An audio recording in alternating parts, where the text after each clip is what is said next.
çfarë ditën nga momenti i nisjes së procedurës, Kuvendi i Kosovës nuk e zgjedh presidentin. Çështja e diskutueshme është se kur konsiderohet fillimi i procedurës në kuptimin për sa po nuk kemi dy kandidatë, sepse në vlerësimin tim fillimi ose nisja e procedurës konsiderohet pikërisht kur kemi dy kandidatë dhe komplecia e Kuvendit e tretë sa onцën, sepse konstaton që tashmë ka dy kandidatura, gjë që s'ka ndodhur, dhe natyrisht pas festit do të futemi me një terren të pashkelur, të pa precedent natyrisht, dhe të pambuluar do të thonë me dispozitë specifike. Terren pashkelur. Kjo është ajo pikpyetja që është e madhe. Vetëm pak. Paragrafi e para, për çka jam i sigurt dhe i bindur profesionalisht, është që në zgjedhje të parakoshme nuk mund të shkojmë me automatizëm dhe me njerë. Për këtë s'kam asnjë dilemë, domethënë.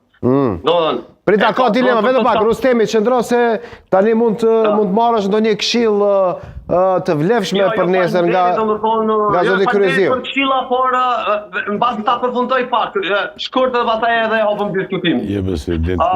Zgjedhje të menjëhershme me automatizëm nuk mund të ketë, as shpërndarje të Kuvendit.